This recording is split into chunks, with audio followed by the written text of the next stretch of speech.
মুসলমান ঘরের ছেলে মেয়েরা, তরুণেরা, বাপেরা দুদিনের দুনিয়া মায়াজালে জড়িয়ে আখিরাতকে ভুলে যাবেন না। আল্লাহ আমাদেরকে অস্তিত্ব দিয়েছেন, তিনি আমাদেরকে দুনিয়া জমিনে একটু পরীক্ষা নেবেন। তরুণেরা, আল্লাহ নবী যখন দুনিয়া জমিনে এসেছিলেন, জানো তোমার আমার নবীর সঙ্গে সন্ত্রাসীরা কি ব্যবহার করেছে তোমরা কি জানো? আল্লাহ নবী যখন নাই সত্যের কথা বলেছিলেন, ওই সময় মক্কা সন্ত্রাস জালিমেরা আমার নবী পাককে আঘাত করেছিলেন। এত আঘাত করেছিলেন, নূরে নবীর শরীর থেকে রক্ত মুবারক জমিনে ঝরতে লেগেছিল। আল্লাহ নবীর শরীরে রক্তকে ছড়িয়েছে। এ নবীর গোলাম, তোমার আমার উপরে জুলুম হবে না এটা ভাবছো কেন? শুনছো তো নাকি?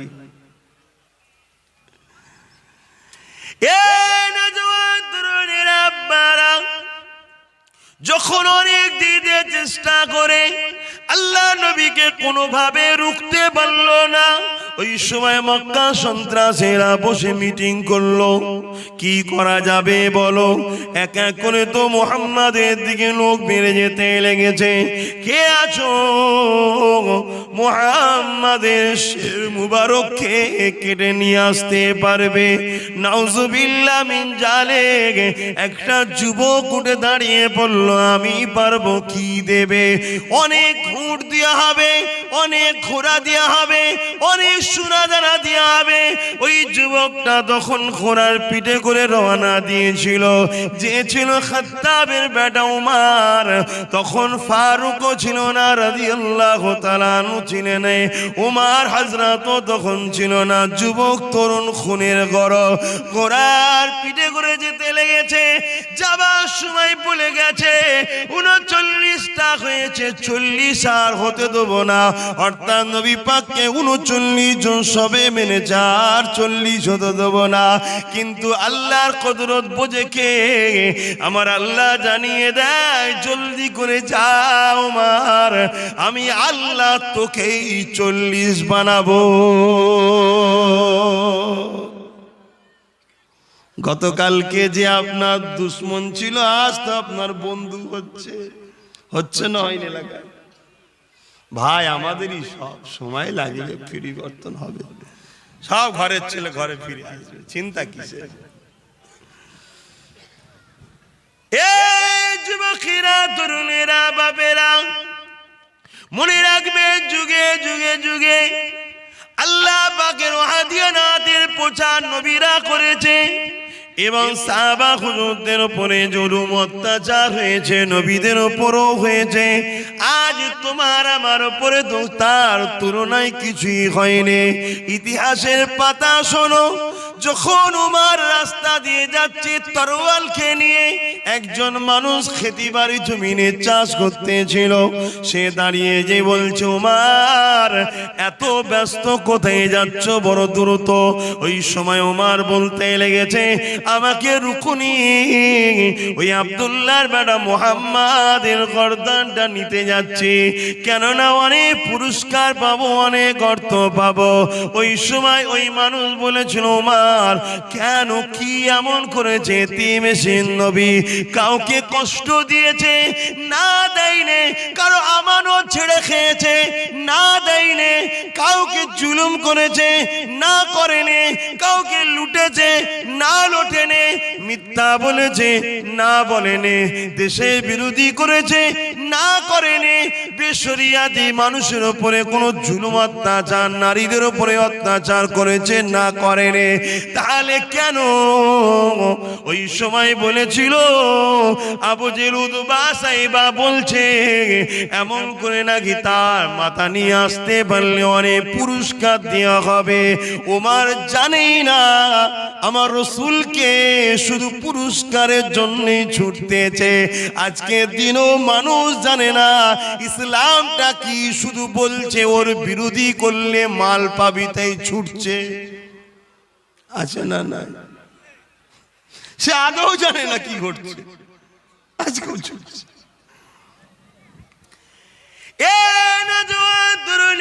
আব্বারা ওই সময় রাস্তায় যিনি ছিলেন তিনি বললেন, যাও মুহাম্মদকে শহীদ করার আগে তুমি তোমার ঘরে চলে যাও, তোমার বোন আর বোনাই ওই মুহাম্মদ রাসূলকে নবী বলে এক আল্লাহকে আল্লাহ বলে ঈমানের কালেমা পড়ে শান্তির ছায়া তলে চলে এসেছে। উমারের রাস্তাটা ঘুরে গেল, আর রাসূলের দিকে যাচ্ছে না, এবারে বোনের দিকে যেতে লেগেছে। ঘরের বাইরে এসেছে, আওয়াজ দিতে লেগেছে, দরজাখানা খোলো, দরজাখানা খোলো। কিন্তু ভেতর থেকে আওয়াজ আসছে, সূরা তাহা পড়তে লেগেছে। এই আওয়াজ আসতে লেগেছে, যে আওয়াজ উমারের হৃদয়কে ছুঁতে লেগেছে ঠিকই, কিন্তু তখন সে এত রাগান্বিত ছিল, এত মিজাজে ছিল, দরজাটা খুলে দিবার পরে বোন বোনের উপরে এত অত্যাচার করেছে, রক্তাক্ত হয়ে গেছে, পুরো শরীর দিয়ে রক্ত বেরোতে লেগেছে। তথাপিও বোন বোনের জবানে একটাই কথা বেরোয়, ভাই ওমর যত আঘাত করো না কেন, জীবনের শেষ নিঃশ্বাস পর্যন্ত আমরা মুহাম্মদ রাসূলকে ছাড়ব না। আজকের দিনও পৃথিবীর বুকে আমার রাসূলের মান্যওয়ালাদের উপরে জুলুম হচ্ছে। বিভিন্ন দেশে তাদেরকে জেলের মধ্যে নির্দোষ মানুষকে বন্দী করে তাদেরকে অত্যাচার জুলুম করা হচ্ছে। অনেক জায়গাতে কোরআনকে ঘর থেকে কিনে নেওয়া হচ্ছে। অনেক জায়গায় নিরীহ নিরীহ মাদ্রাসার তুলাবা ছাত্রগুলোকে বিভিন্ন আখ্যা দিয়ে বিভিন্ন অবৈধ সংগঠন, সন্ত্রাস জঙ্গি সংগঠনের সঙ্গে সংযুক্ত আছে বলে মিথ্যাভাবে তাদেরকে বন্দী করে জুলুম অত্যাচার আজও হচ্ছে। কেন? একটাই কারণ, পৃথিবীতে একদল মানুষ আছে যারা পাওয়ারের জোরে মানুষের প্রভু হতে চায়, আর ইসলাম মানুষের উপরে জুলুম করাকে হারাম বলেছে।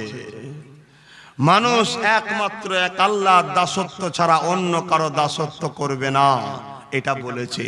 তাই যেমন রাত্রিরে চাঁদ উঠলে চামচিকে মনে করে নিজের ডানা দিয়ে চাঁদের আলোকে ঢেকে দেবো, তাই এরাও মনে করে ইসলামকে আমরা মিটিয়ে দেবো গুটি কতককে দমিয়ে দিয়ে। কিন্তু অত সহজ নয়। কেন? ইসলাম কার মনোনীত ধর্ম? জোরে বলুন, ইন্না দীনা ইনদাল্লাহিল ইসলাম। আল্লাহর মনোনীত ধর্ম হলো ইসলাম। জোরে বলুন সুবহান। অসুবিধা হচ্ছে আপনাদের? আমি বলেই দিয়েছি, আমি কোরআন ও রসুলের, আল্লাহ ও রসুলের কথা বলবো। আপনারা শোনার জন্যই বসেছেন তো নাকি?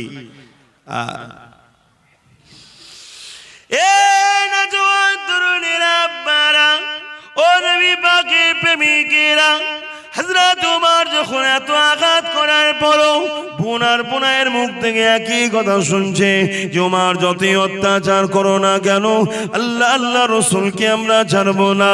ওই সময় ওমর বলতে লেগেছে, কি তুমি তেলাওয়াত করছিল? দাও।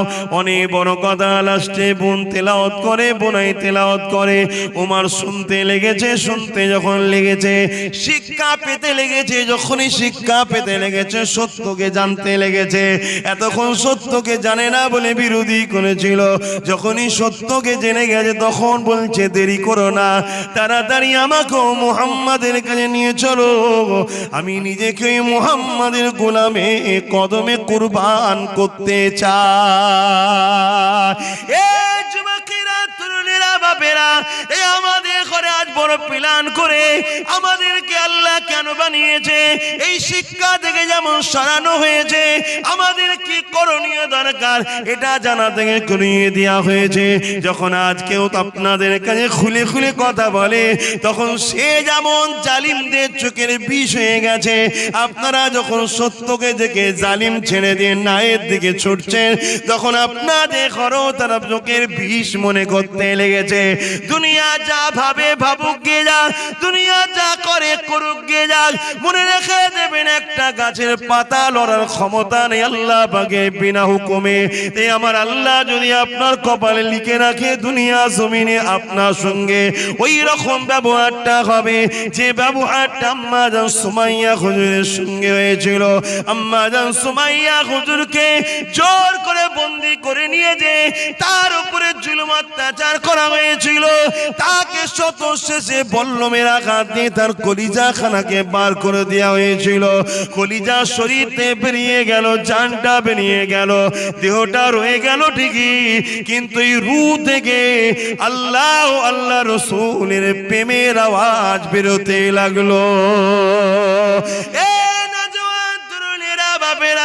কেননা মৃত্যু হবে, কেউ জ্বরে মরে, কেউ এমন করে স্বাভাবিক কোনো অসুস্থতা ছাড়াও ইন্তেকাল হয়ে যায়, কেউ আবার কাজ করতে গিয়ে অ্যাক্সিডেন্টেও মারা যায়, কেউ পুকুরে ডুবে মরে, কেউ টেনে কেটে মরে, কেউ বিষ পান করে মরে, কেউ গলায় দড়ি দিয়ে মরে, কেউ আবার সন্ত্রাসের সঙ্গে দল করতে গিয়ে সন্ত্রাসের তামামা বাড়াতে গিয়ে সন্ত্রাসের তারিফ করতে গিয়ে সন্ত্রাসী সাম্রাজ্য টিকাতে গিয়ে জান তাদেরও চলে যায়। কেউ আবার নাই সত্য ইনসানিয়াতের সমাজ করার জন্য আল্লাহ আল্লাহ রসুলকে খুশি করার জন্য দুনিয়া থেকে চলে যায়। যেতে সবাইকে হবে, মনে রেখে দিও মৃত্যুটা যেন আল্লাহ আল্লাহ রসুলের খুশির জন্য তবেই তো কামিয়াবি হবে। মৃত্যু তো সবার হবে। আপনার গ্রামে কি মানুষের মৃত্যু হয় না? মুসলিম পাড়াতেও মৃত্যু হয়, অমুসলিম পাড়াতেও মৃত্যু হয়, ভারতেও মৃত্যু হয়, ভারতের বাইরের দেশেও মৃত্যু হয়, মানুষেরও হয়, জীবজন্তুরও হয়। সবটা যেন এক না হয়ে যায়। অতএব আমার রব, আমার পালন কর্তা, আমার সৃষ্টিকর্তা আমাকে যে জন্য বানিয়েছে এটা আমায় জানতে হবে। আজকের এই মাহফিলে যারা বসেছেন আপনারা এই মুহূর্তে আপনার রবকে আল্লাহ রব্বুল আলামিনকে খুশি করছেন। জোরে বলুন সুবহানাল্লাহ। এটা আমার কথা নয়, এটা আমার রাসূলুল্লাহর কথা। যেখানে হক কথা হয়, সত্য কথা হয়, কোরআনের কথা হয়, দ্বীন ইসলামের কথা হয়, আমি রাসূল আমার কথা হয়। ক্বালা হালাকা যিকর, যেখানে আল্লাহর জিকির হয় ওই জায়গায় যারা গিয়ে বসে তাদের উপরে আল্লাহ রাজি খুশি হয়ে যায়। জোরে বলুন সুবহানাল্লাহ। একটু জোরে বলা যাবে না? আজ এই মুহূর্তে আপনাদের উপরে আল্লাহ রাজি আছে। কিন্তু হায় আফসোস, আমাদের ঘরের ছেলেরা জুয়াতে বসে, গানে বসে, যাত্রায় বসে, ফাংশনে বসে, ফাসেক ফাজেল বেহুদা বেশরিয়াতি লম্পট বাটপার চোর বদমাইশ তাদের কাছে গিয়ে বসে, কিন্তু কোরআন ও সুন্নাহর মাহফিলে বসতে চাই না। আল্লাহ তো আপনাদের নসিব ভালো রেখেছে, এখনো আল্লাহ ভালোবাসে যে আপনারা জান্নাতের বাগানে বসতে পারলেন। জোরে বলুন সুবহানাল্লাহ। আমার আলোচনায় অসুবিধে হচ্ছে, তাহলে আমরা হকের পক্ষে থাকবো না থাকবো না? হকের পক্ষে থাকবেন আর আপনি রসগোল্লা খাবেন ভাবছেন নাকি? হকের পক্ষে যারা ছিল পূর্বে, ইতিহাস জানেন না আপনারা কি হয়েছে? ইমামে হোসাইন পাক হকের পক্ষে ছিল না, এজিদ হকের পক্ষে ছিল? একটু বলবেন না? তা ইমামে হোসাইন পাকের উপরে কি হয়েছিল আপনারা ইতিহাস জানেন না? তাহলে আজ আমরাও যদি হকের উপরে থাকি হবে। তবে আল্লাহ শুকরিয়া আদায় করেন যে আল্লাহ আমাদের ঈমান দেখে পরীক্ষা নিচ্ছে, যাদের ঈমান বড় দুর্বল এদেরকে যদি ইমাম হোসাইনের মতো পুরো পরিবারের 52 জনের লাশ নিজের কাঁধে তুলতে হতো, এরা আর নিজেকে রুকে রাখতে পারতো না। ইমামে হোসাইন পাকের হুজুরের উপরে কি পরীক্ষা আল্লাহ নিয়েছিলেন। মুসলমান ঘরের ছেলে মেয়েরা, তরুণেরা, বাপেরা, এ নবী পাকের প্রেমিকেরা শুনে রেখে দেন, আপনাকে আমাকে কবরের জমিনে যেতে হবে। মনে রাখবেন মৃত্যু আপনার আমার দরের গোড়ায় রয়েছে। আল্লাহ পাকের হুকুম কার কখন হবে কেউ জানে না, কিন্তু যেতে হবে, এটা সত্য কথা। ওই কবরের জমিনটা আপনি দুনিয়া জমিনে যদি হকের পক্ষে না থাকেন, ইনসাফ ইনসানিয়াতের পক্ষে যদি না থাকেন, তাহলে মনে রাখবেন কবরটা জাহান্নামের একটা গর্ত হবে, 99টা সাপ দেওয়া হবে। আর দুনিয়ায় যত কঠিন পরীক্ষা আসুক না কেন, আপনি হকের পক্ষে, সত্যের পক্ষে, ওলিয়া উলিয়াদের পক্ষে, ইনসাফের পক্ষে থাকবেন, মনে রাখবেন কবরটাতে আল্লাহ পাক জান্নাতের বাগান বানিয়ে দেবে।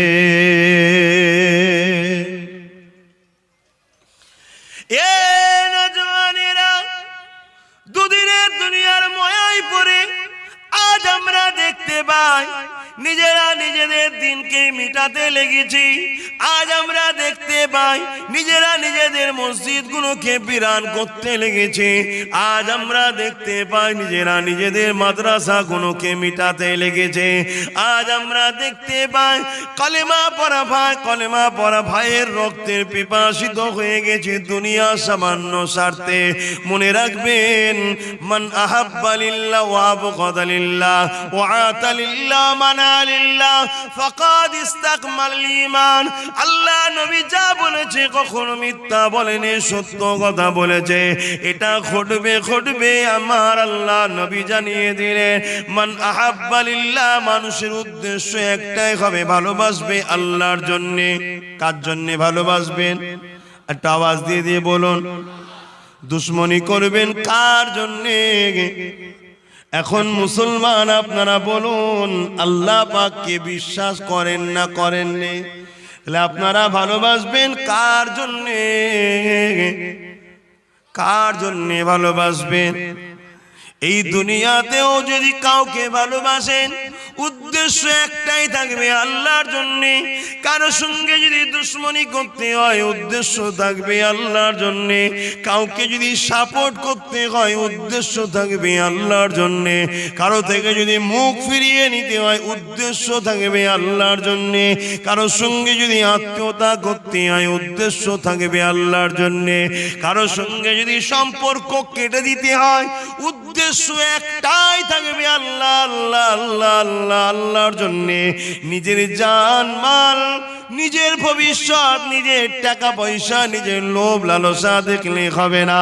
উদ্দেশ্য একটাই হবে আল্লাহ আল্লাহ আল্লাহ আল্লাহ।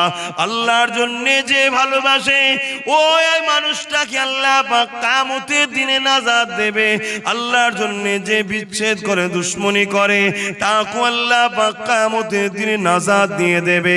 এ আমাদের দুনিয়ার জীবনে একটাই সম্পর্ক হবে, মান আহাব্বা লিল্লাহ ওয়া আবগাদা লিল্লাহ ওয়া আতা লিল্লাহ মানা লিল্লাহ ফাকাদ ইসতাকমালাল ঈমান। আজ যতজন মানুষ বসে আছেন, আমি জানি না আপনারা আমায় সত্যি ভালোবাসেন কি আমি জানি না। যদি ভালোবাসেন, উদ্দেশ্য কার জন্য হবে? জোরে বলুন। যদি আপনাদের মধ্যে কেউ আমার দুশ্মনীও থাকে, কেউ আমার বিরোধী করার স্বপ্ন কারো থাকে, উদ্দেশ্য কে থাকবে? জোরে বলুন আল্লাহ। তবে এই বিরোধী করাটা হালাল হবে, না হয় হারাম হবে। আমি দুনিয়ায় কোনো কিছু পাওয়ার জন্য আব্বাস সিদ্দিকীর বিরোধী করলাম, ওই বিরোধী করা ইসলামে হারাম। শুনছেন না শোনেননি? আমি দুনিয়ায় কোনো কিছু পাওয়ার জন্য আব্বাস সিদ্দিকীকে ভালোবাসলাম, ওই ভালোবাসাটাও বেকার, কোনো লাভ নাই। আমাদের মাকসাদ থাকবে একটাই, আল্লাহ। আপনি যদি একটা মুসলিম ভাইকে ভালোবাসেন, এর পিছনেও কারণ থাকবে আল্লাহ। শোনেন আপনি, কেন আমার আল্লাহর সৃষ্টি, তাকে ভালোবাসলে আল্লাহ বলেছেন আমি খুশি হব, তাই আমি ভালোবাসি। কথা শুনছেন না শোনেন? কেন আল্লাহ ছাড়া আমাদের অস্তিত্ব তো দ্বিতীয় কেউ দেয়নি। দিয়েছে নাকি? এই জিন্দেগিটা দিয়েছেন কে? এই চোখ দিয়েছেন কে? হাত দিয়েছেন কে? পা দিয়েছেন কে? আমাকে দাদা পীরের বংশে ছেলে করেছেন, জন্ম দিয়েছে, পাঠিয়েছেন কে? নবীর বংশের সন্তান করেছেন কে? আপনাদের ঘরও এই যে এখনো বাঁচিয়ে রেখেছেন, কে বাঁচিয়ে রেখেছেন? অতএব সেই আল্লাহর জন্য আমাদের মাকসাদ থাকবে। আজ নিজের ঘর ভাবছি আমরা, টাকা ভাবছি আমরা, আমার কি হবে ভাবছি, একবারও আমরা ভাবছি না যে আজকে কিভাবে চক্রান্ত চলছে নবীর দিনটাকে খাটো করার জন্য। যেখান থেকে রাসূলের দিনের শিক্ষা দেওয়া হয় সেই মাদ্রাসাগুলোকে দীর্ঘদিন ধরে আঘাত দিয়ে আসতেই চলেছে। আজ নতুন করে কোরআনের মাহফিলগুলোকে বন্ধ করার প্ল্যান চলছে না চলে না? জোরে বলুন। কিন্তু আজ আমরা যারা আল্লাহকে ভালোবাসি বলি, আমাদের কিন্তু এই দিকে খেয়াল নাই, আমাদের খেয়াল অন্যদিকে। যাই করে মাকসাদ যেন একটা থাকে, আল্লাহর জন্য।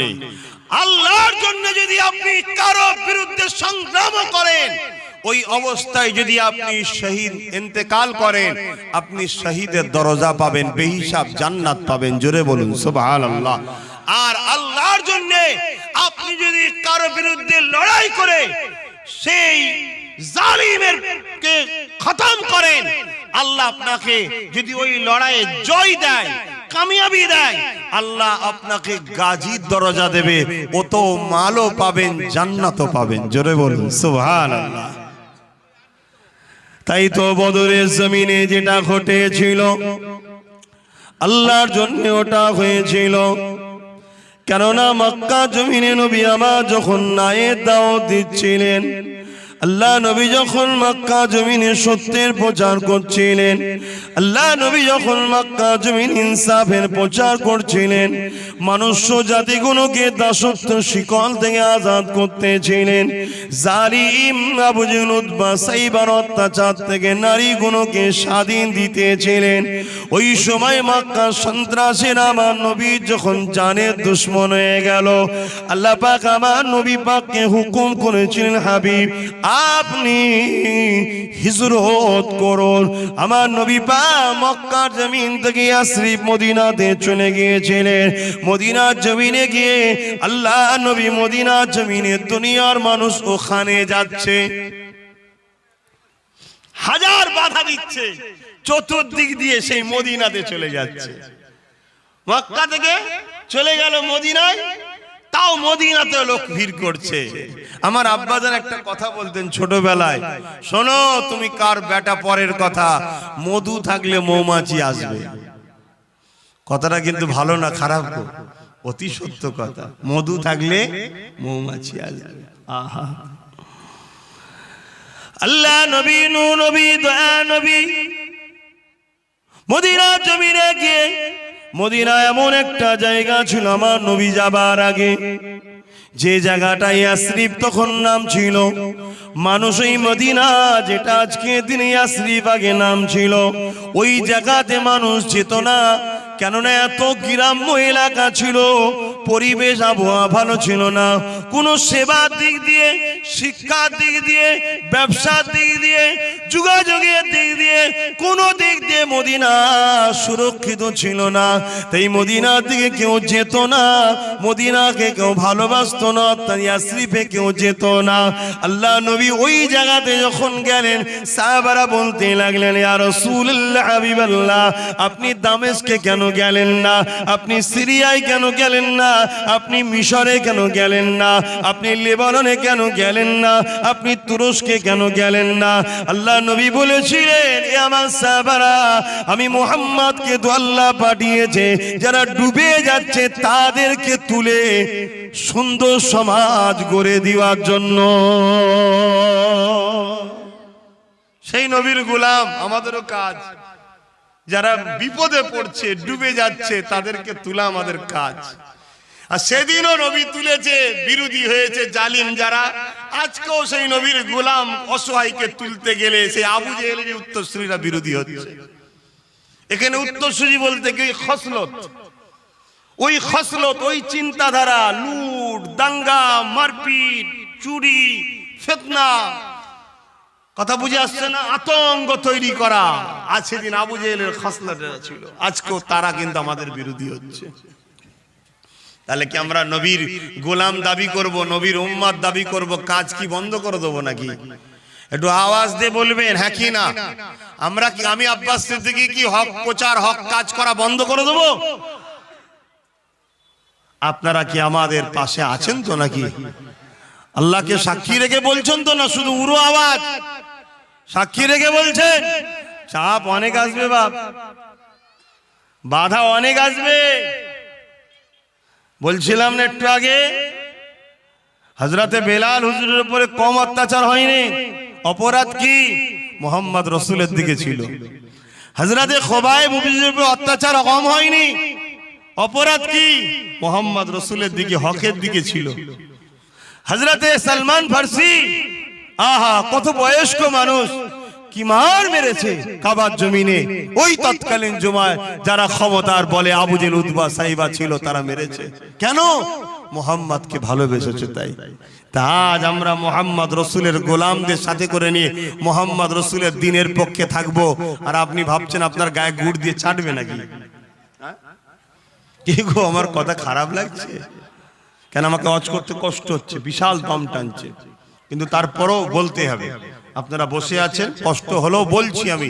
আপনাদের কষ্ট হচ্ছে না তো? হ্যাঁ, কেন আপনাদের কষ্ট হলে দোয়া করতে হবে। কেন যাকে দিচ্ছি সে যদি নিতে না পারে তাহলে তো ওভারফ্লো হয়ে যাবে না, বেকার হয়ে যাবে। একটা ট্যাঙ্কিতে আপনি পানি দিচ্ছেন, ট্যাঙ্কি ক্যাপাসিটি আর নাই, তাহলে কি হবে? পানিটা বৃথা হবে তো নাকি? আপনাদের ক্যাপাসিটির লোড আছে তো নাকি লিভার? যাক আলহামদুলিল্লাহ।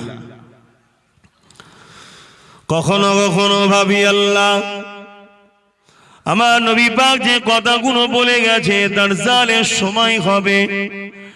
আল্লাহ নবী বলেছেন 1400 হিজরি আমার উম্মতদের দেখতে যেন না হয়। আজকে 1400 পার হয়ে গেছে, 1500 আসবো। নবী বলেছেন আখরি জামানায় হাতে তালুতে আগুন রাখার থেকে ঈমান বাঁচানোটা বড় কষ্ট হবে। তাই কখনো কখনো ভাবি আজ আমার কওমের মানুষ নাই প্রকাশ্য দুশমনের মোকাবেলা করে দাঁড়িয়ে যাবে, কিন্তু এই কওমগুলোকে মিটাবার জন্য একদল সাধুরূপী শয়তান বেরিয়েছে, যারা জুব্বা লাগিয়ে মাথায় টুপি দিয়ে হুজুর সেজে, পীর সেজে, মুফতি মাওলানা বক্তা সেজে আমাদের ঘরে এমন ভাবে ষড়যন্ত্র করছে, আমাদের ঈমান বাঁচানো বড় মুশকিল। নবী যে 1400 বছর আগে বলে গেলেন যে আমার উম্মতিদের ঘরে 1400 হিজরি যেন দেখতে না হয়।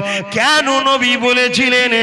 আজ কখনো কখনো ভাবি আল্লাহ আমি আব্বাস সিদ্দিকী কি হবে, আমি কি আমার ঈমানটাকে বাঁচাতে পারবো না অন্যায়ের কাজে মাথা নত করে দেবো?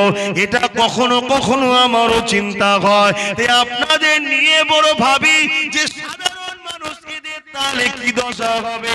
আমি একজন নবী বংশের সন্তান হয়ে, দাদা পীরের আওলাদ হয়ে যদি আমার উপরে এত জুলুম অত্যাচার হয়, তাহলে সাধারণ মানুষগুলোর উপরে ইসলামের শত্রুরা কত জুলুম অত্যাচার করতে লেগেছে ভাবি কখনো কখনো। তবে এখানে একটা খুশি সংবাদ শোনো, আল্লাহ নবী জানিয়ে দিয়েছে আখরি জামানা কেউ যদি ঈমানটাকে বাঁচিয়ে নিয়ে আমি নবী পাকের দ্বীনের পক্ষে যদি দাঁড়িয়ে যেতে পারে, ক্ষমতা থাকলে হাতে অন্যায়ের প্রতিবাদ করবে, যদি হাতে ক্ষমতা না থাকে মুখ দিয়ে প্রতিবাদ করবে, যদি মুখেও ক্ষমতা না থাকে অন্তর দিয়ে যদি অন্যায়কে ঘৃণা করে তাদের থেকে দূরে সরে চুপ করেও যদি থাকে, আমি নবী পাক জানিয়ে দিলাম তার মধ্যে ঈমান আছে, আমি নবীর শাফাআত সে পাবে, কিয়ামতের দিনে সে জান্নাতি হয়ে যাবে। আর এই তিনটের মধ্যে কোনটা যদি না থাকে আমি রাসূল জানিয়ে দিই ঈমানের দানা পরিমাণ তার কাছেও না, সে বেঈমান হয়ে যাবে। মাদ্রাসায় কেউ বলবে সন্ত্রাস হয়, এটা সত্য কথা না মিথ্যা কথা? বলুন বলুন। বোরখা চলবে না, এটা সত্য কথা না মিথ্যা কথা? অন্যায় না ন্যায় কাজ? বলুন বলুন। মসজিদের আযান বন্ধ করতে হবে, এটা অন্যায় না ন্যায় কাজ? গরিবদের ঘরে কৃতদাস দাসী বানানো হবে, বিভিন্ন ভাবে ওদেরকে সমাজ থেকে মূল স্রোত থেকে টেনে নিয়ে পিছনের স্রোতে ফেলে দিয়ে দাস দাসী রাখেল বানানো হবে, রাখাল বানানো হবে। এটা নাই কাজ না অন্যায় কাজ, জোরে বলুন। এই অন্যায় দেখার পরে ক্ষমতা যাদের আছে হাত দিয়ে প্রতিরোধ করবে। এদের ঈমানটা হলো 1 নম্বর ঈমান।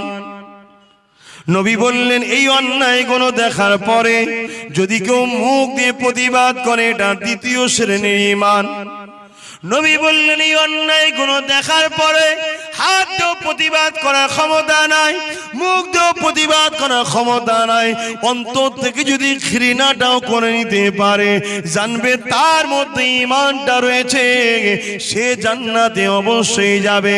কিন্তু আজ বড় আফসোস লাগে, আমার কওমের বড় বড় নাম করা বক্তা মৌলভী সাহেব, পীর সাহেব সব অন্যায় দেখার পরও সেই অন্যায়ের প্রতিবাদ মুখ দিয়ে করেনি, হাত দিয়েও রোকেনে, অন্তর দিয়ে ঘৃণাও তো করেনে, উপরন্ত অন্যায়কারীদেরকে পাশে বসিয়ে সমাজে অ্যাড করে।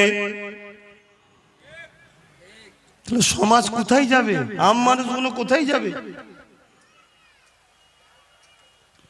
রাসূলের কথা অনুযায়ী ঈমান বলে কিছু নাই, ঈমান বলে কিছু নাই যদি 3টের মধ্যে কোনো একটা বৈশিষ্ট্য না পাওয়া যায়। এখানে যদি আলেম সমাজ থাকে, আমি যদি হাদিসটা ভুল বলে থাকি আমাকে ঠিকটা শিখিয়ে দেবেন। যদি আজ না শিখাতে পারেন অন্যদিন যদি শিখান তাও শিখিয়ে দেবেন।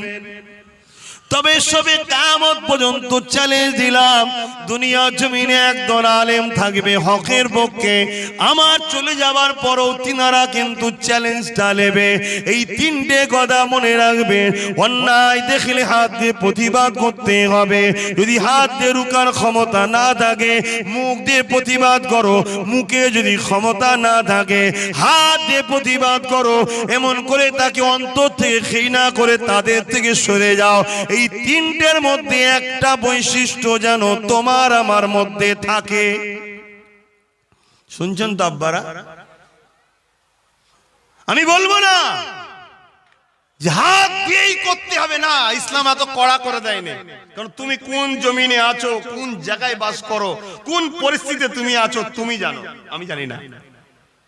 তাই আমার রাসূল সহজ করে দিয়েছে, 3টে অপশন দিয়েছে। নাম্বার 1 ক্ষমতা আছে হাত দিয়ে, নাম্বার 2 ক্ষমতা নেই হাতের, মুখ দিয়ে, নাম্বার 2 মুখেরও ক্ষমতা নেই, বলার মতো ক্ষমতা নেই, অন্তর থেকে ঘৃণা তো করো।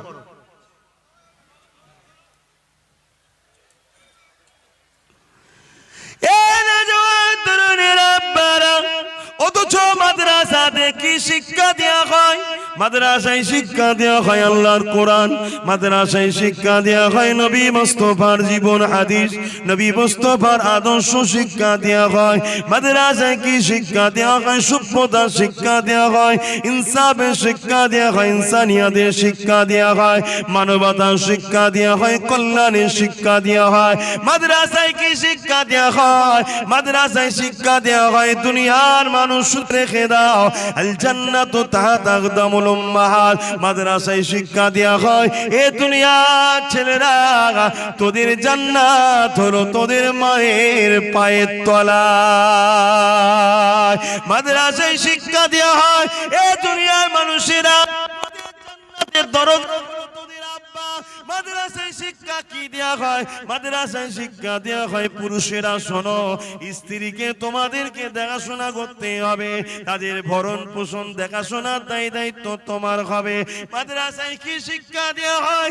মাদ্রাসায় শিক্ষা দেওয়া হয় কেউ যদি এতিমের মাথায় হাত বোলায়, আল্লাহ নবী বলে সে যেন আমি মুহাম্মদ আমার মাথায় হাত বোলালো। মাদ্রাসায় কি শিক্ষা দেওয়া হয়? কেউ যদি এতিমকে খাওয়ায় সে যেন জানো আমার নবী পাককে খাওয়ালো? মাদ্রাসায় কি শিক্ষা দেওয়া হয়? কেউ যদি এতিমের পরনের কাপড় দেয়, সে আমি মুহাম্মদকে কাপড় দিল, আল্লাহ পাক তাদেরকে জান্নাতি লেবাস দান করবে। মাদ্রাসায় কি শিক্ষা দেওয়া হয়? আল মারহুমা মান আব্বা, দুনিয়ায় যে যাকে ভালোবাসবে তার সঙ্গে থাকবে। মাদ্রাসায় কি শিক্ষা দেওয়া হয়? মাদ্রাসায় শিক্ষা দেওয়া হয় লা ইয়ারহামুল্লাহু মান লা ইয়ারহামুন নাস, যে মানুষের উপরে দয়া করে না আল্লাহর দয়া সে পাবে না। মুসলিম হোক, হিন্দু হোক, দলিত হোক, সাঁওতাল হোক, বাগদি হোক, মানুষ মানুষ মানুষ, যে মানুষের উপরে দয়া করবে আল্লাহর দয়া সে পাবে। তোমার সামনে একটা মুসলিম গরিব এসেছে, ক্ষুধার্ত রয়েছে, তুমি তার ক্ষুধার্ত নিবারণ করো, আল্লাহ তোমাকে জান্নাতি খানা খাওয়াবে। তোমার সামনে একটা মুসলিম বোন এসেছে, ভাই এসেছে, তারপর ওনার কাপড় শীতের কাপড় দাও, আল্লাহ তোমার ইজ্জত সম্মানকে বাড়িয়ে দেবে। তোমার সামনে একটা মুসলিম গরিবের ছেলে এসেছে, পড়াশোনা করতে চাই, তোমার অর্থ আছে, তাকে দাও, সেই পড়াশোনা করবে, আল্লাহ তোমার উপরে খুশি হবে। এক কথায় মাদ্রাসাতে আমার আল্লাহর দ্বীন ইসলামে শিক্ষা দেওয়া হয়। ইসলাম মানে শান্তি।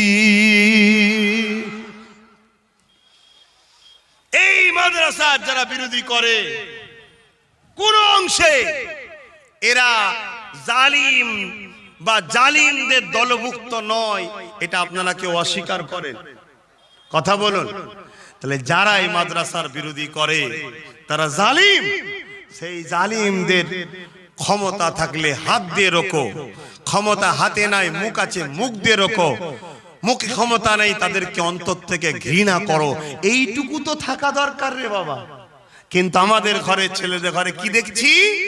মাদ্রাসার দুশ্মনদের ঘরে আমরা শক্তিশালী করে তুলছি, মাদ্রাসার দুশ্মনদেরই আমরা বাহবা দিচ্ছি, মাদ্রাসার দুশ্মনদেরই মুখের সামনে বসে আছি, মাদ্রাসার দুশ্মনদের দিকে আমরা তাকিয়ে থাকি, মাদ্রাসার দুশ্মনদের ডাকেতেই আমরা সাড়া দিই, অথচ বলি আমরা নবীর উম্মাহ।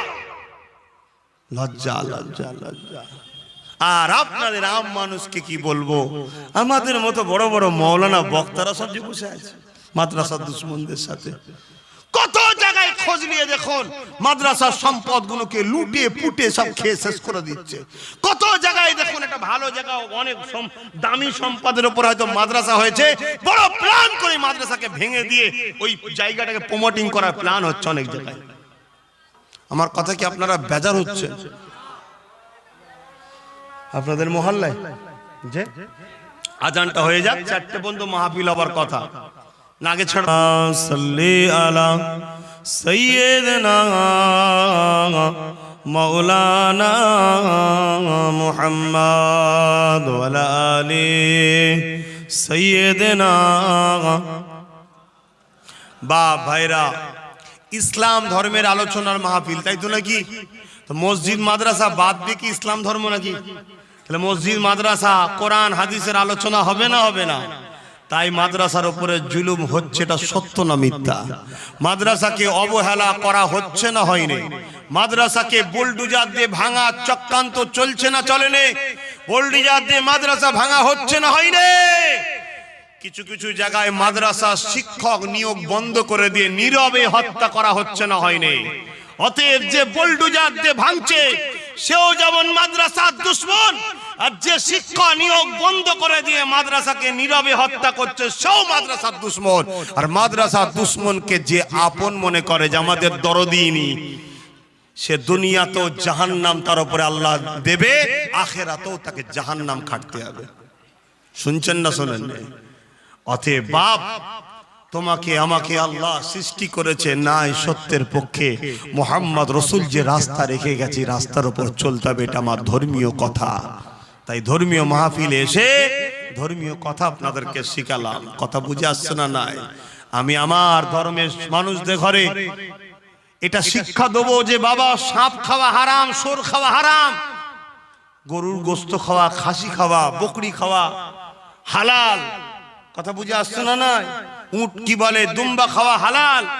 বাবা খবরদার সুদ খেও না, মদ খেও না, এগুলো হারাম। ঠিক না বেটি? এখন মদ কোম্পানি যদি খেপে যায় আমার কিছু করার আছে? কেন আমি তো ধর্ম প্রচার করতে এসেছি। তাহলে এই দেশে যদি সবার ধর্মীয় প্রচারের স্বাধীনতা থাকতে পারে, কারো ধর্মের প্রচারে অসুবিধা হলো না, আর ইসলাম ধর্মের প্রচারে সমস্যা হচ্ছে কেন? তাহলে আমাদের কি বোঝা দরকার নাই যে ক্ষমতার জোরে সেদিন যেমন আবু জেহেল ইসলাম ও নবীর উপরে আঘাত করেছিল, আজও ক্ষমতার আসন দিয়ে ক্ষমতার জোরেই আমার ইসলাম ও কোরআনের উপরে, আমার মসজিদ মাদ্রাসার উপরে আঘাত করছে, ঠিক না বেঠিক? কিন্তু দুঃখ কোন জায়গায়? যারা আঘাত করছে এটা নিয়ে দুঃখ না, এটা নিয়ে দুঃখ নয়, কারণ এটা নতুন জিনিস নয় তো আমাদের কাছে। আমরা দেখেছি হতভাগা আকবরকেও দেখেছি, ইসলামের বিরুদ্ধে ছিল, কোরআনের বিরুদ্ধে দ্বীনে ইলাহি বার করেছিল। এটা নিয়ে আমাদের দুঃখ নয়, আমাদের দুঃখ হলো ওই সকল মানুষগুলোকে দেখে যারা বলে আমি নবীর উম্মত, আমি এক আল্লাহ মানি, আমি মুসলমান। তারাই আবার পরক্ষণে দুনিয়ার সামান্য স্বার্থের জন্য, সামান্য যে স্বার্থকে ধ্বংসের দিকে নিয়ে যাচ্ছে জানে না, সেই সামান্য স্বার্থের জন্য এরা এই সকল ইসলামের দুশ্মনদের ঘরেই আবার বাহবা দেয়, সাবাসি দেয়, এদেরকে উঁচু পিড়ে দিবার জন্য এরা ব্যস্ত হয়ে যায়। এই দৃশ্যটা দেখে আমাদের বুকটা ভাঙে। কারা? আমরা বলতে কারা? যারা উলামায়ে হক, আলেমদের মধ্যে দুটো দল আছে। কটা দল আছে জানেন? কটা? দুটো। আমি বলছি না, আমার রসুল বলছে। একটা হলো বেহিসাব জান্নাতে যাবে যারা উদ্দেশ্য রসুলের দ্বীনের পক্ষে, আল্লাহর পক্ষে, তারা বেহিসাব জান্নাতে যাবে। শুধু তারা যাবে না, দুনিয়ায় তাদের মিশনে, তাদের সংগ্রামে, তাদের কর্মকাণ্ডে, তাদের লড়াইয়ে যারা যারা শামিল হবে, কিয়ামতের দিন তাদেরকেও ওই আলেমে হকদের সঙ্গে আল্লাহ জান্নাতি করবে। জোরে বলুন সুবহানাল্লাহ। কারা? যারা দুনিয়ার জমিনে এমন কর্মকাণ্ড করেছে জাহান্নামে যাওয়ার জন্য উপযুক্ত, কিন্তু আলেমে হাক্কানীদের সঙ্গে সম্পর্ক থাকার জন্য, আলেমে হাক্কানীদের খাতিরে আল্লাহ তাদের পাপকে ঢেকে দিয়ে জান্নাতি করবে। জোরে বলুন সুবহানাল্লাহ। নবীর হাদিস অস্বীকারী কাফের। শুনছেন না শোনেননি? গায়ের জোর ততদিন চলবে যতদিন আল্লাহ তোমার রুটা রেখেছে। আর এটাই তো পরীক্ষা আল্লাহর, এটাই তো আল্লাহর পরীক্ষা। দ্বিতীয় নম্বর হলো আলেমে একদল যারা হলো সর্বপ্রথম জাহান্নামে যাবে। তারা কারা? তারা এলেমটাকে দুনিয়ার তথাকথিত ক্ষমতার প্রভু, যারা ক্ষমতার আসনে আসন্নিত হয়ে মানুষের উপরে রাজত্বর জোর করে প্রভুত্ব চাপিয়ে দেয়, তাদের সামান্য কিছু চাটবার জন্য, নিবার জন্য তাদের পায়ের তলায় বসে থাকে, তাদের দলদাস হয়। এই আলেম এরা বেহিসাব জাহান্নামে যাবে। আমার কথা নয়, আমার রসুলের কথা। এটা কি আজকে নতুন না আগেও ছিল? জোরে বলুন, জোরে বলুন। আগেও ছিল। পৃথিবীর বিখ্যাত একজন ব্যক্তি যিনার নাম হলো হযরতে,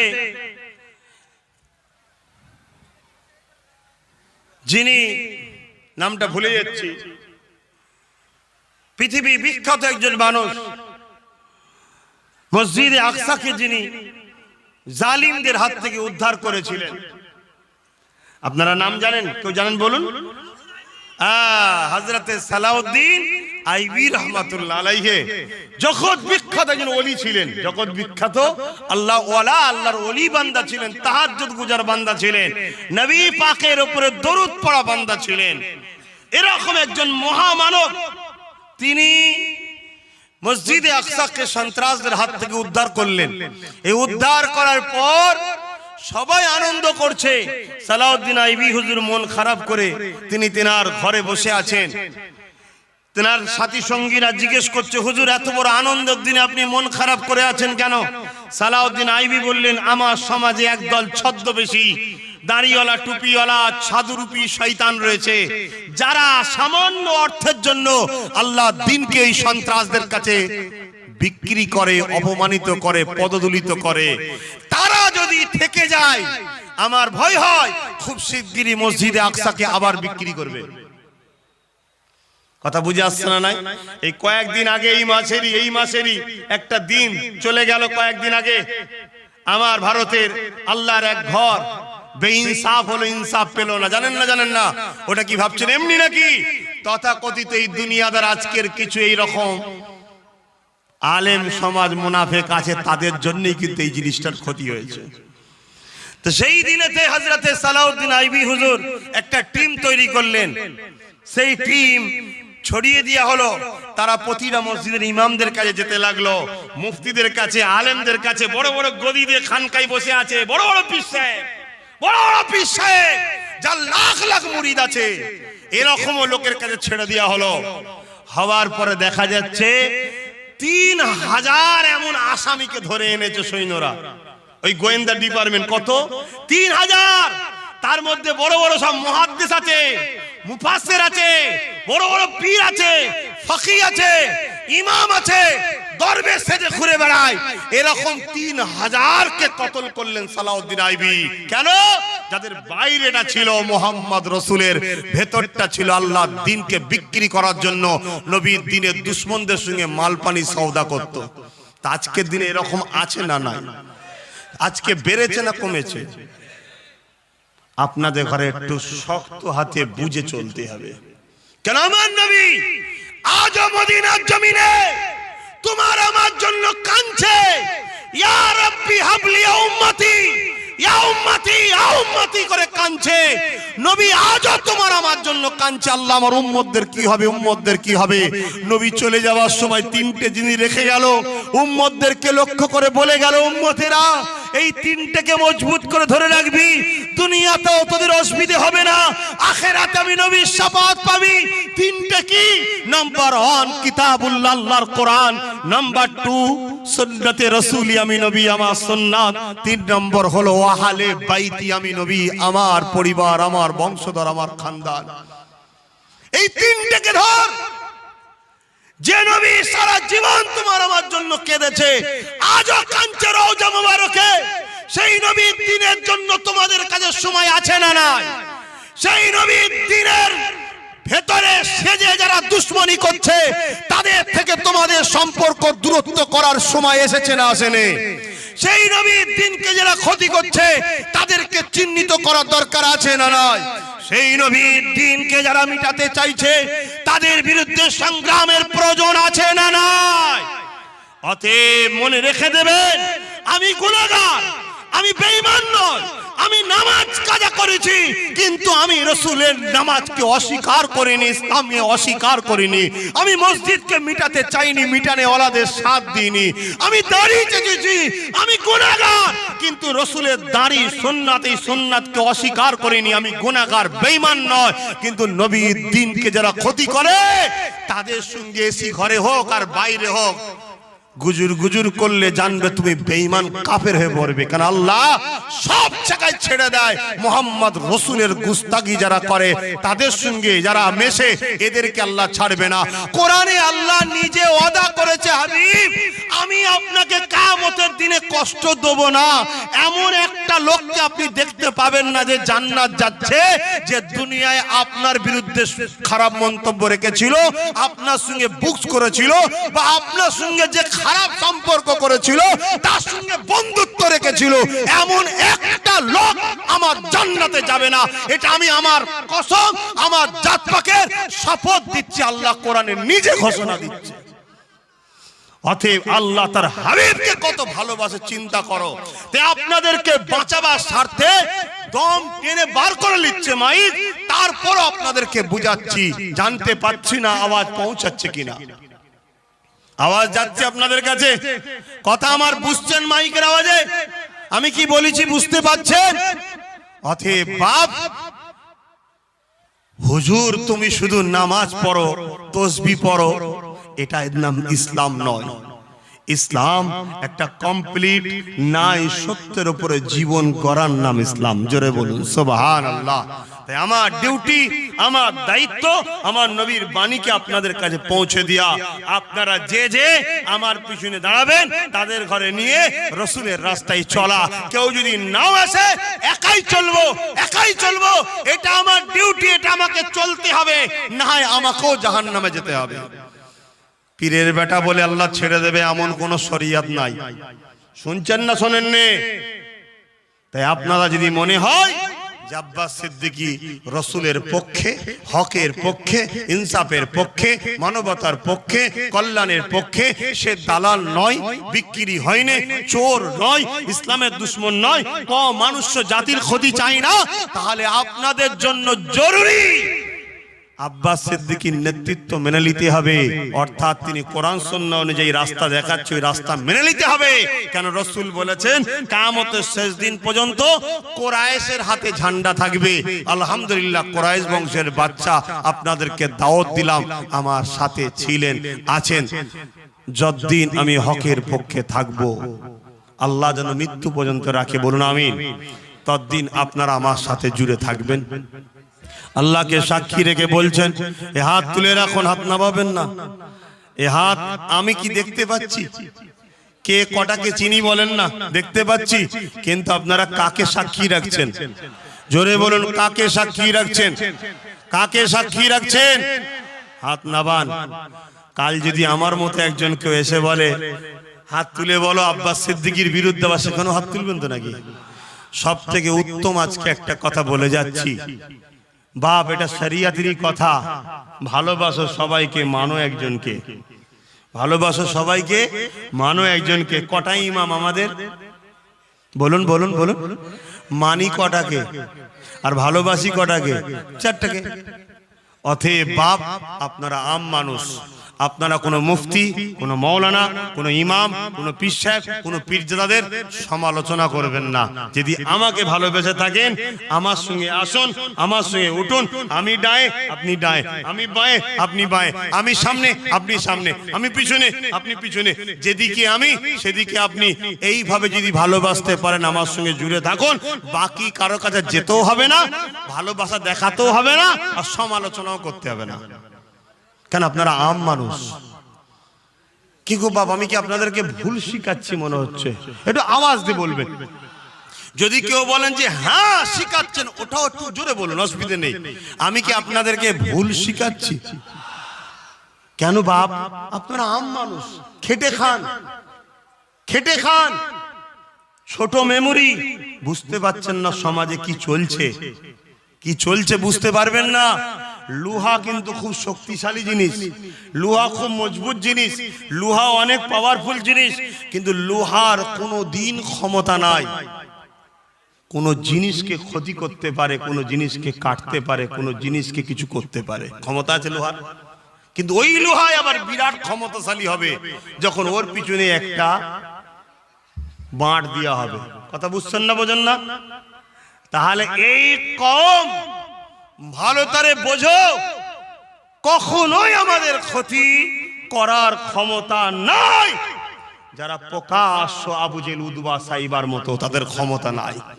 কিন্তু যখন ওই আবু জেহেল উতবা সাইবার পিছনে একটা আমাদেরই কেউ বাঁট হয়ে দাঁড়াবে, তখন কিন্তু আমাদের বিশাল ক্ষতি করবে। তাই আপনাদেরকে এটা বলার দায়িত্ব ছিল, বলে গেলাম। তবে আল্লাহ মাফ করুক, আল্লাহ মাফ করুক। আমরা মিডিয়াতে শুনি নিম্নচাপ উঠছে, অমুক দিনে অমুক সাইক্লোন আসবে, অমুক আমফান আসবে, বুলবুল আসবে, কি কমনে সব শুনছি। কথা বুঝছেন না, বোঝেন না? আরে এর থেকেও মারাত্মক বিপদ আপনাদের কাছে আসছে।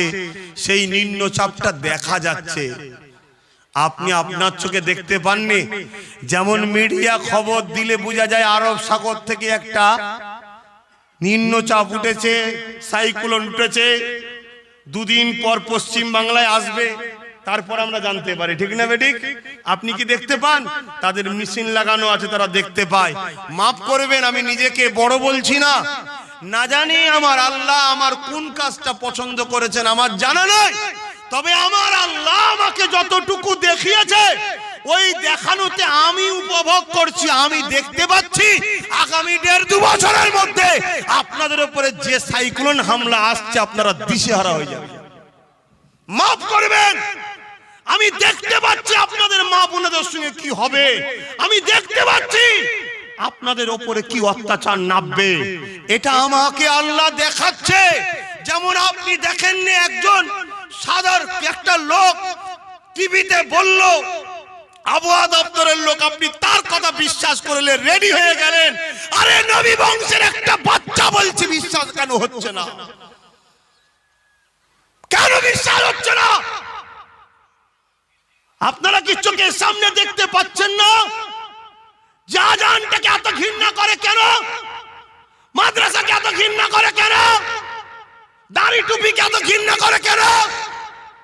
এই জন্য ঘৃণা করে, এটা মুহাম্মাদের সঙ্গে জুড়ে আছে তাই। আপনাকেও ঘৃণা করা হয় মুহাম্মাদের সঙ্গে জুড়ে আছেন বলে তাই। কিন্তু আপনার দ্বারা এখন কিছু কাজ লিবার আছে, তাই আপনাকে বাঁট হিসাবে ইউজ করা হচ্ছে। যখন প্রয়োজন হয়ে যাবে, ওই লোহাটারও প্রয়োজন নেই আর বাঁটটারও প্রয়োজন নেই, টেনে ফেলে দেবে। লোহা জং খাবে, বাঁটে ডেমক খাবে। আমিও এসব কথা না বলে দুটো কথা বলে চলে যেতে পারতাম, কিন্তু কিয়ামতের দিন আল্লাহর কাছে ধরা পড়তে হবে আমাকে। তোকে আমি জানিয়েছিলাম, তোকে আমি দেখিয়েছিলাম, কেন তুই সমাজটাকে সজাগ করলি না? কে পরিবর্তন হবে না হবে সেটা আমি বুঝে নেব, তুই কেন সজাগ করলি না? তাই আমি বলে যাই, ইসলামকে ঘৃণা যারা করে, ইসলামকে অপছন্দ যারা করে, তারা ইসলামের ঘরে সন্তানদের ঘরেই অপছন্দ করে। তুমি যতই মডার্ন সাজতে চাও, এই ভারতবর্ষে রিসেন্ট ঘটে গেল না, একজন কোরআনের বিরুদ্ধে কেস করেছিল, জানেন না? জানেন না? শত শেষে সে ইসলাম থেকে বেরিয়ে গেল। শত শেষে কি হলো? বেরিয়ে যাওয়ার পরও তার মর্যাদা পেল না। কেন? তার কোন একটা দিন ইসলামের সঙ্গে সম্পর্ক ছিল, তাই বেরিয়ে যাওয়ার পরও তার আশ্রয় নেই। তুমি কি ভাবছো আমি নামাজও ছেড়ে দেবো, রোজাও ছেড়ে দেবো, মডার্ন হয়ে যাবো? আরে বাঁচতে পারবে না, বাঁচতে পারবে না। তোমাকে ঘৃণা করা হবে। তোমার চোখের সামনে তো প্রমাণ হলো। জানেন না, একজন বেরিয়ে গেছে ইসলাম থেকে। খবর রাখো না রাখো নি? মোবাইল গুনলে কি করো?